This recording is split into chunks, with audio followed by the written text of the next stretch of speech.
Taming the High Cost of College, Episode 107. You have kids, they grow up, and before you know it, it's time to plan for college. Where do you start? How much is it going to cost? Will you qualify for financial aid? Should you be looking into scholarships? When will you be able to retire? What about student loans? The list of questions is never ending. The good news is, all the answers are right here. Welcome to the Taming the High Cost of College podcast. Here is your host, certified financial planner, Brad Baldridge. Hello and welcome to Taming the High Cost of College. I'm your host, Brad Baldridge. Today we have a great interview with Lisa Sturgeon. She's a professor at Husson University. She's going to talk to us a little bit about the hospitality major and the hospitality industry. That's her area of expertise. That's what she's majored in. She also has some great tips on things like time management and scholarships. And then on Brad Recommends, just prior to that interview, we're going to talk a little bit about building a team. I think all families need to consciously decide who's going to be on their college team, and we'll talk a little bit about that. And then we'll wrap things up with talking a little bit about pre-med. A lot of families have a pre-med major in mind as they're moving into college. And if you do, there's some things you need to understand and learn about. All right, let's go ahead and jump into Brad Recommends. The latest tips, tricks, and tools you can use today. This is Brad Recommends on Taming the High Cost of College. Today on Brad Recommends, our core planning topic is building a team. So all families will build some sort of team to help plan for college. Now, sometimes the team is very small, perhaps just the student and a parent, and sometimes the team may include other professionals or other people that you may work with. So starting with some people that you may work with that might be free or minimal charge or something that's already included in what you're already paying for is your students, coaches, teachers, and perhaps your family as well might be part of the college team, and they might help you do things like search for scholarships, or coaches might help in athletic recruiting. Certainly your school counselor is another great opportunity to get some help. School counselors, depending on your school, a lot of private schools, the school counselor is very much focused on college, and you may have a dedicated college counselor at private schools. At public schools, the school counselor is there to help with college, but they may also have other duties, beyond college, like dealing with special needs students and dealing with the testing at the school and dealing with other problems that a typical high school has. In addition to the free areas where you may get help, you may want to hire additional people. So there's one area in the finances where you may have an existing tax advisor, financial planner, or investment advisor who can help you with the college process on the financial side. And then there's also a specialist that would be a college funding advisor. So typically your tax advisors and financial planners do not know a lot about college planning. They may be able to help you to set up a savings plan, but typically that's where your advisors would end. And then your tax advisor or CPA might be able to make sure you get some of your tax credits. But in general, it's not something that they specialize in and not something that they can spend a lot of time helping you with. And then we have the college funding advisor, who is typically some sort of tax advisor or financial planner with a specialty in college funding. Obviously, that's what I do. I help 20, 30, 40 families a year figure out the planning process, from filling out financial aid to understanding the tax process, student loans, the whole gamut. So a dedicated college funding advisor may be a good addition to the team that you already have. We have a great resource. If you want to listen to a podcast, you can go back to podcast 21, which is an interview with Troy Oenick, where we talk about, is your financial advisor ready for college? And we talk about some of the pitfalls involved there. So you can go back and listen to that. Other professionals you may want to work with would include college admissions experts, ACT test prep experts, and athletic experts. So college admissions counselors are, for a fee, help your student with the admissions process. So they may help with filling out applications, essays, choosing majors, choosing schools, teaching how to visit schools, doing all kinds of things that will help your student prepare and plan for college. There's also the test prep experts who can, help you score better on tests. And there's a lot of advantages to getting better scores where you may get accepted to the colleges that you're interested in by getting a better score where otherwise you would not have. Or you may earn more scholarships by having better test scores. And then finally, there's athletic recruiting experts out there that can help your student play sports in college and perhaps win scholarships along those lines as well. So there's a lot of great episodes that you can go back to, and I'll just mention a few, but my podcast, if you go back in history, a lot of experts have been on a lot of different topics. So there's lots of gold back there where you can go back to the back episodes, but I'll pick out a couple to focus on.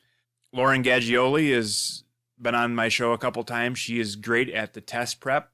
So she has Higher Scores Test Prep is her online service. And in addition to that, she's been on the show talking. Number 33 was Test Prep for Higher Scores. And number 85, Should Your Student Test Again as a Senior? We also have Alexis Avila, number 79, What is Your Test Strategy? And there's a couple more test experts out there as well.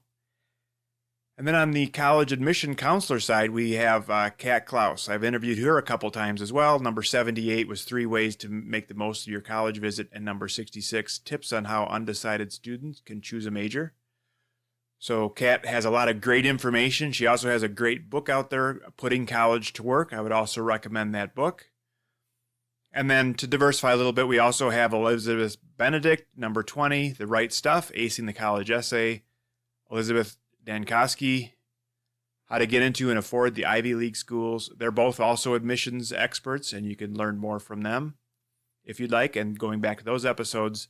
And then finally, episode number 24, Game Plan for Athletic Scholarships with David Frank.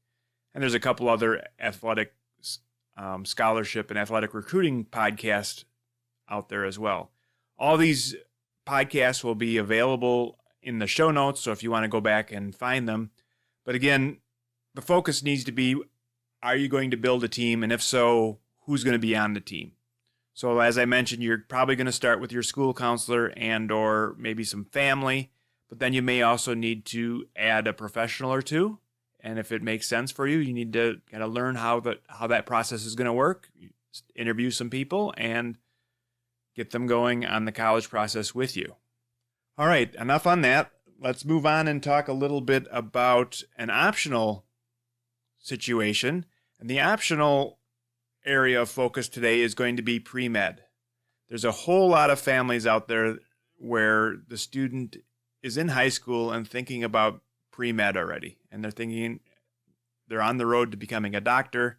And this would also apply not just for doctor, but dentist or chiropractor or various PA, physical therapy, all kinds of different advanced degrees where there's a kind of a road to this degree that starts in high school and goes all the way through some form of graduate school or medical school.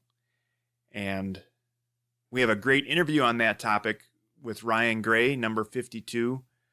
But in the end, a lot of these majors are a path where you really need to understand what you're getting into, because what you do in late high school determines and helps you get into colleges, and what you do in colleges helps you get into medical school. So I think you need to understand that process and get involved in that process as early as you can your freshman year of college and kind of know what you're getting into even in high school if you think that's your path. So there's a lot of great tips and great information on pre-med in that episode number 52. So if your family is considering pre-med, you need to learn the process and learn things like how direct admit works and other important caveats that some other families may not need to work on. All right, well, that's enough for Brad Recommends. Let's go ahead and jump into the interview with Lisa Sturgeon. All right, today we're sitting down with Lisa Sturgeon. She is a professor at Husson University and also the communications manager at Geaghan Brothers Brewing. Welcome, Lisa. Good morning. Before we jump in, let's talk a little bit about your story and how you came to be doing what you're doing. Where did you start? I mean, tell us your story. I know did your undergrad, grad, and now you're a professor at Husson. So tell us a little about that story first, I guess. Yeah, it's a little full circle, which is always kind of fun. So I grew up in a small town in Maine called Brewer, Maine. It's right next door to Bangor, which is the third largest city in Maine, and didn't really have a very supportive family structure. My mom was a single parent who, with an 8th grade education, who did the best that she could. But when it came to me going to college, I was the first one in my family to go to college. So she didn't really know how to navigate those waters. So I was left to basically fend for myself. Aside from the support of my teachers and guidance counselor at Brewer High, which I thank them a lot for what they did for me. So I knew I wanted to stay in Maine. I love Maine. I love the state that I live in. I love the people, and wanted to study something that could give back and make people's day a little bit brighter and better. And so I wanted to study hospitality management. And when people think about hospitality management, they usually think strictly hotels or restaurants. And while that's an option, that's not really what I wanted to do. I wanted to focus more on the event side of things and really making people's day better, developing those relationships, and giving back to the community in any way that I could. And so I started applying for schools my senior year, and Husson University was the only one at the time with a 4-year degree in hospitality. And so that was my first choice school, easy commute, and I got in, which was fantastic. And so I graduated with my undergrad in 2011 and started working at Bangor International Airport in the marketing department, working on inbound, outbound tourism events, which I loved doing. And then fast forward 2 years from there, I started my master's at Husson. They developed a master's program. And so I took advantage of that opportunity and graduated in a year and a half. And then a little time after that, I started working at Geaghan Brothers Brewing in the communications and resource manager. It was a brewery that was part of a brew pub, small 5-barrel system. And then when they hired me, they were about to expand into full-level production. And so in that time, we've gone statewide with beer production, and I do all of the social media, PR, and HR for the 90 employees that we have in the company. Wow. And now you're also back at Husson as a professor. So what is it that you teach there? So I teach a variety of classes. I started last spring semester, and I've taught in the hospitality department, intro to business, intro to hotel management. And then I taught a grad level class a couple of times in event management. And then this past semester that we're currently in, I started teaching intro to business in the business department, which the 2 previous classes were juniors and seniors, with obviously the graduate course being for graduate students. And then this semester, it's all freshmen. I have 38 students in my class, and it's been a very interesting change going from students that are getting ready or already are in their career path to students that are just navigating the waters of college. Right, absolutely. So now the hospitality focus of your major, now is that the actual major, or is it some other major with a hospitality specialty? There's 2 different paths that you can do at Husson. You can do a bachelor's in hospitality and tourism management. It's still under the School of Business, so it's still very business centric, or you can get a degree in business with a concentration in hospitality and tourism. And then at the master's program is a MBA in business with a concentration in hospitality and tourism. Okay, so all of these are kind of a specialization within the business realm? Yes. Okay, because I don't think, and again, because a typical 17-year-old and many parents as well can name about 20 professions. You know, there's the teacher, right, the lawyer, the doctor, the business person, the entrepreneur, and all of a sudden you start saying, well, there's lots more as you delve into it and start paying attention. And Exactly. right, so this is a specialty of business. So It was amazing. Maine is very tourism oriented. I'm sure people outside of the state of Maine know that, vacation land. So hospitality and tourism is just secondhand to the state of Maine. But it was really interesting. My undergraduate year, there was 103% job placement in the hospitality industry. And so what that means is that there were accounting students, there were paralegals, there were people outside of the core hospitality group concentration that were getting placed within the hospitality industry, because it's not just managers, it's not just hotel operators, it is really all-encompassing of a lot of other industries and professions. right, absolutely. So how I know as part of your journey too, as you were, and I don't know if it was undergrad or grad level, but you did some internships and other things that kind of helped you along the way. Can you talk a little bit about those? Yeah, so Husson has a great internship program. It was actually rated one of the top 100 internship schools in the country in 2014, I believe it was. And what that does is it makes students get out of their comfort level and go meet people in the industry that they want to work for.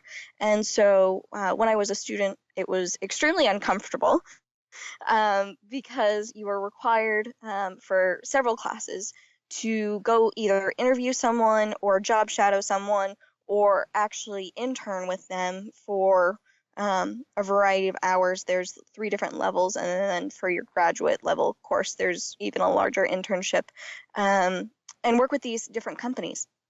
And so it was really eye-opening to see what actually happens in each of these jobs, first and foremost, if that was something that I really wanted to do, or I might have never thought about doing that type of job, but met someone or internshipped with someone and then fell in love with that. And that was what the situation was when I started working at the airport. So I was the first student at Husson to intern at the airport.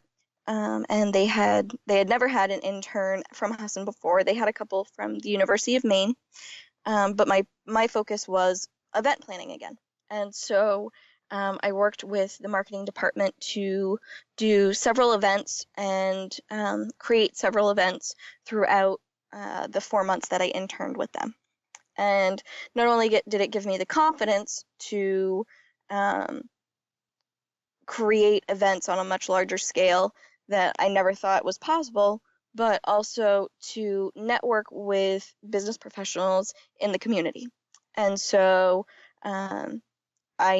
because of that internship, I knew way more people than some of my other classmates. And when it was time to look for jobs, I felt way more comfortable and confident in doing so. Right. So now this internship program, a couple of quick questions on this. Did you have to find in your placements, or was there some sort of system in place that helped you with that, or how did that work? Both. So our advisor for the School of Hospitality would have a list of businesses that either had done internships in the past or were looking for an intern, or if you didn't like what was on that list, you could then go out and basically solicit your own internship. Okay. So, and what path did you typically take? It was kind of a cross section. So for this particular internship, the airport had said, I think, to my advisor in a passing meeting, "Oh, we'd love to do an internship with you." And then my advisor took that as okay, I need a student that is going to take this and run with it. This is what they're looking for. He came to me, asked if it was something that I was interested in. I was unsure because when you think of the hospitality industry, the airport is not the first thing that would come to my mind. And so I question, is that really where I want to spend my time? And eventually I said, okay, it's 3 months of my life. Why not just give it a try? And so I did it and met with Racine Barr, who is the marketing manager of the airport, and basically sat down with her, and she asked me what my goals were for the internship, what I wanted to focus on, and basically tailored the internship experience to what I wanted it to be, which was very beneficial. And then so that was my summer in between my junior and senior year in college. And I had done a couple of like day internships with different companies prior to that. So was And that then summer internship, was that paid? no, nope. So that was free labor, which I think there's a couple of different schools of thought with internships, and I honestly think that there is no more beneficial opportunity to learn than is through an internship. And so if you're a student and it's not a paid internship, but it's going to give you skills and an opportunity, jump at it. It's not necessarily all about the money. At first, especially, experience does trump educational qualifications sometimes. And so if you can show that you interned with a company and you have the skills when you're looking for that job, that will set you apart. So I continue to work full-time while doing my internship on the side. Right. Okay. Just kind of on an aside for people that are listening, the paid versus non-paid internship, when you start getting into the rules and the tax law and what you're going to have the person do, it gets very complicated. I've had a lot of businesses ultimately say it's just simpler to pay the minimum wage than to try and figure out how to make an internship, unpaid and still meet the rules. So Yep. And it depends if you're a nonprofit or if you're a government entity, and so the airport is a government entity, and so it depends on what classification you fall under for each of those. Right, exactly. So it's a can of worms just for those of you that are out there that might be employers, but it is a great opportunity to get fresh ideas and new skills into your business. I have done a few summer interns myself as an employer, not as an employee. And then for my graduate degree, it was not so much of a internship, it was a job shadow experience. And so we had to spend the day with someone in our profession that we wanted to learn from and see what a day in the life was like, basically. And so I reached out to the Boston Red Sox and met with Charles Steinberg, who is the VP of operations and does all of their large-scale events. He is their mastermind behind opening day and all of their retiree ceremonies and that sort of thing. And so I reached out to him, let him know that I was finishing up my master's, and really wanted to job shadow him and see what he did in a day.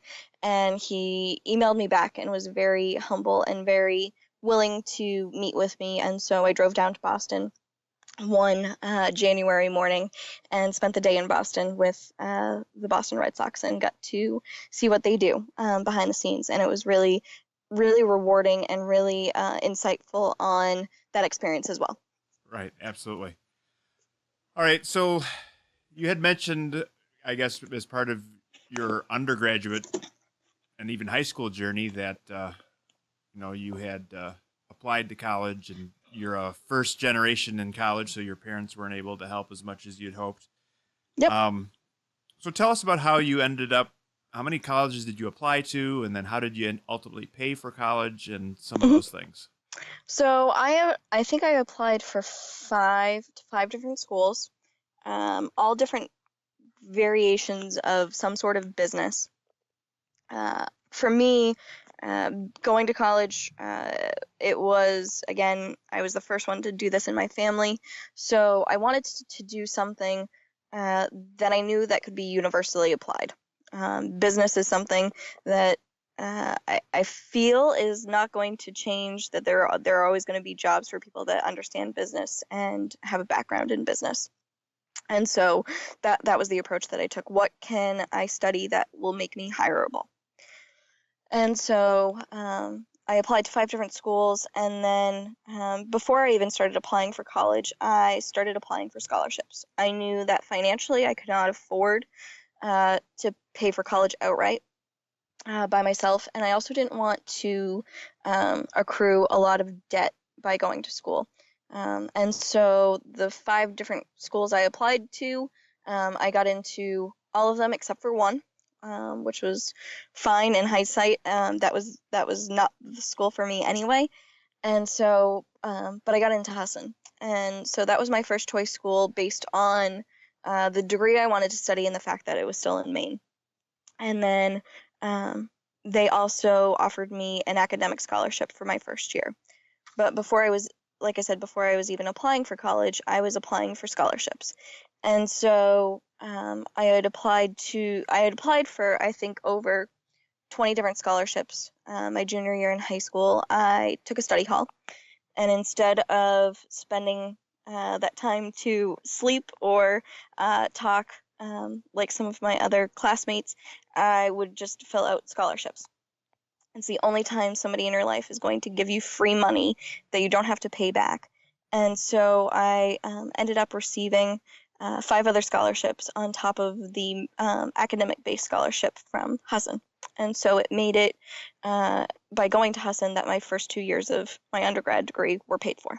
Wow. How did you find the scholarships and what types were you looking for? And tell us a little bit more about that process. So I'm sure many other high schools looked very similar to mine. You'd walk by the guidance counselor's office, and there would be just a wall of scholarships available to be applied for. And so basically the only cost to applying for a scholarship ever should be the cost of time. There's a few different scholarships out there that there's an application fee. I always tried to shy away from those because, again, this is to help someone that is either in financial need or long-term trying not to get into debt. So I don't support the scholarships where you have to pay for an application fee. But there are countless websites for scholarships, so I would spend time trying to figure out which ones I would qualify for. So a woman studying business, there was a bunch of those, especially 10 years ago. So I applied for all of those. There was a bunch for keeping students in Maine. The population in Maine is growing older every year, and so the state is trying to do a lot of things to keep Mainers, especially young Mainers, here, and so I applied for those. And so I was very fortunate in getting a few of those, and then there were a couple of high school-based scholarships for students that were graduating specifically from my high school. Yeah, great. Okay, so you applied for about 20 all in and won 5. Yeah. Is that okay? Yeah. Well, that's interesting. 'Cause I work with a lot of families, and we talk about scholarships. But the other thing is you mentioned is you did this during your junior year during a study hall. Yeah. I think that's an important point for families to realize that it is a large, long process, and Mm-hmm.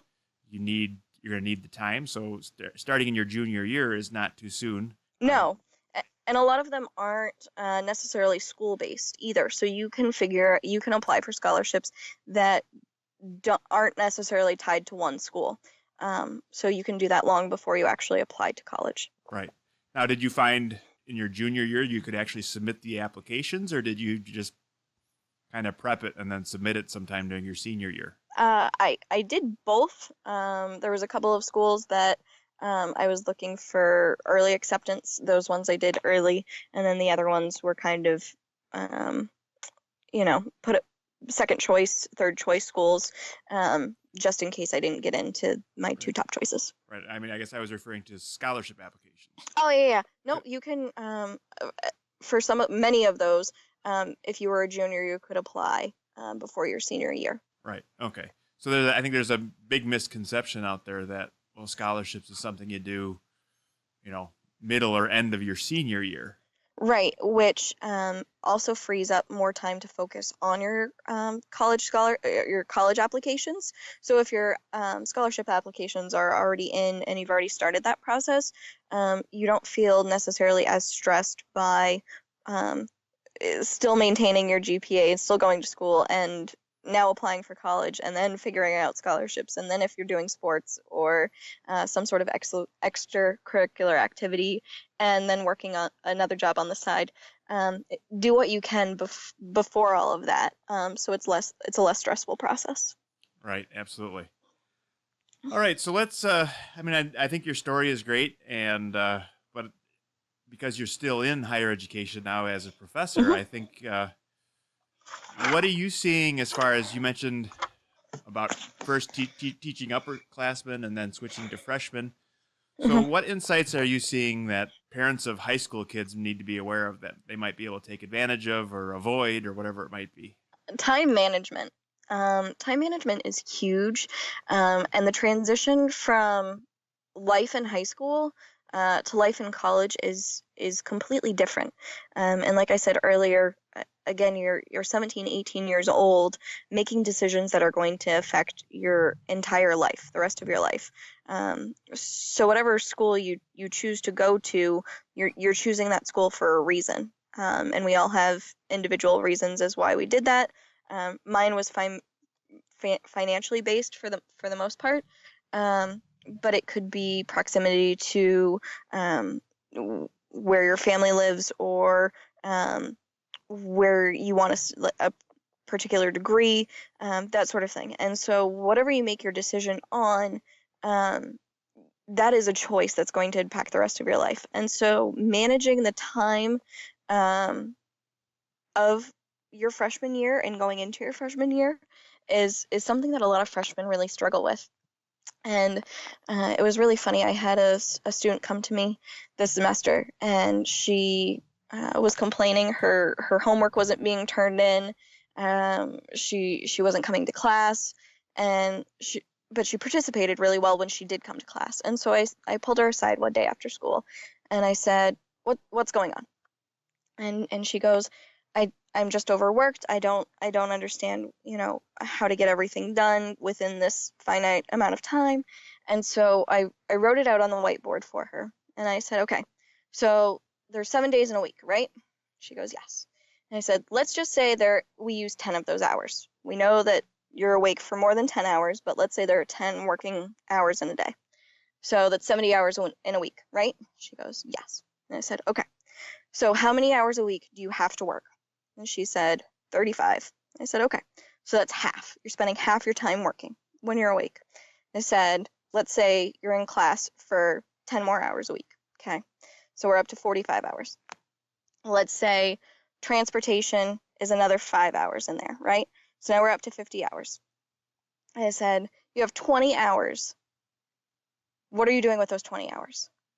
And her eyes just lit right up, and she goes, I never thought of it that way. And so when you break it down into segments and hours and try to figure out when to block off homework time, when to figure out when I'm going to work, when am I going to figure out when I'm going to see my friends or my family, and actually break it down, time management's not so scary. But if you just say you need to manage your time better, students don't understand what that means. Right. That brings back memories when I was in college, so long ago, and looking back, I could have done things much better than I did, but it is what it is. But I had a friend who lived in the house with me when we were renting, and he was extremely disciplined about, I get to work at 9 or 8 or 9 or 10 in the morning, whatever his start time was, and I work till 6 or 7, and then I'm done. But right between classes or whatever it is, if he did something to advance his homework or his projects or whatever it was between classes and during the day, without fail. And then he would, and every day at 7 o'clock, if he wanted to go out or if he wanted to, watch a movie or do whatever he wanted to do, he had plenty of time to have fun because he was focused, it was all done.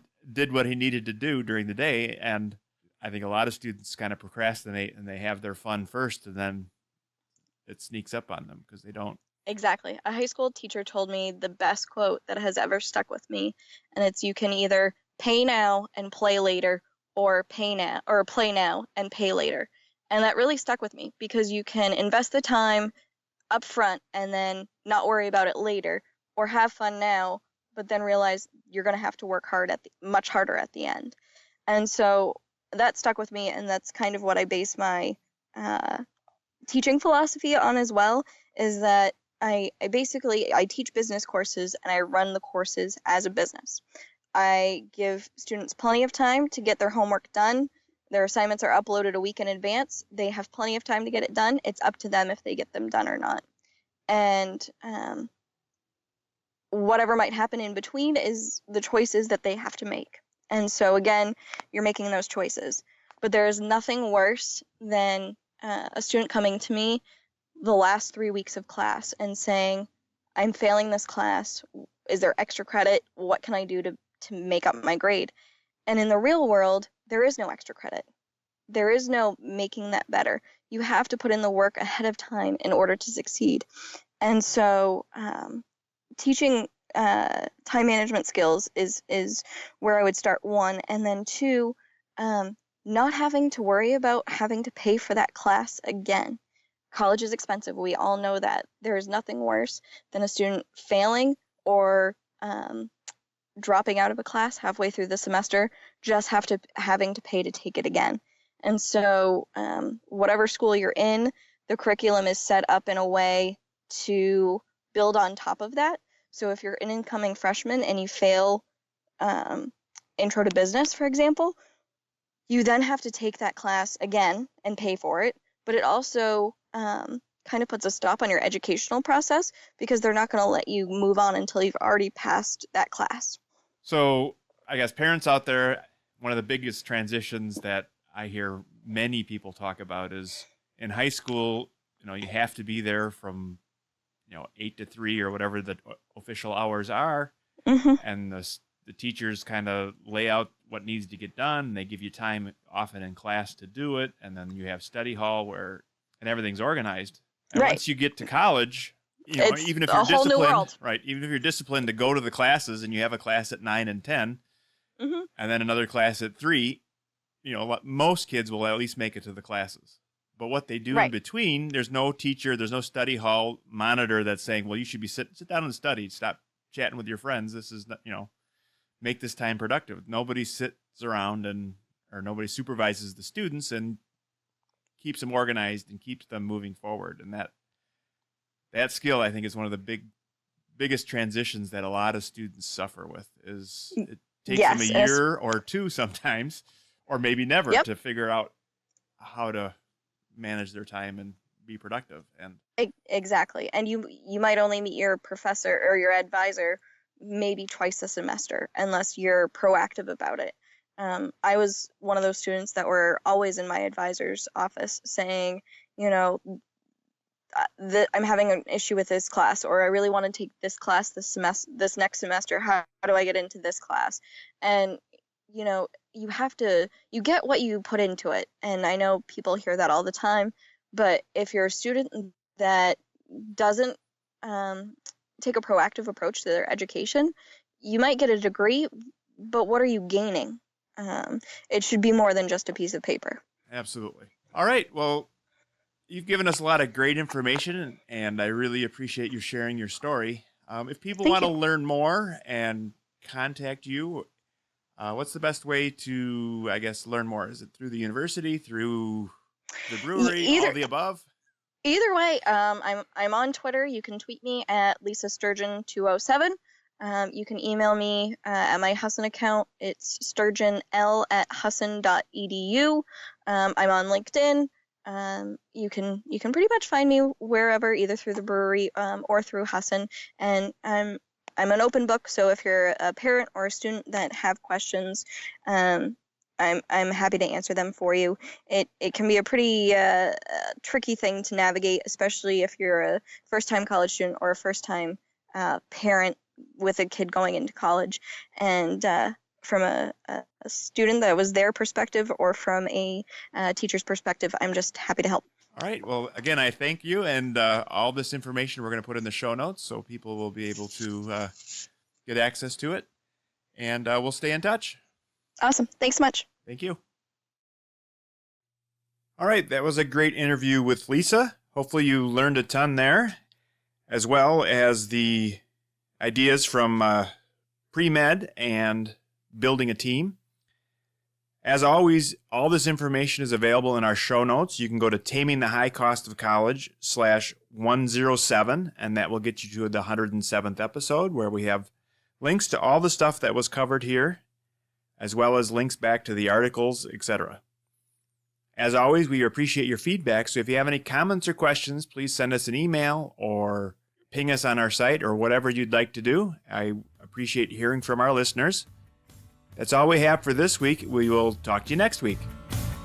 Thank you for listening to the Taming the High Cost of College podcast. Now it's time for you to take action. Head to tamingthehighcostofcollege.com for show notes, bonus content, and to leave feedback for Brad.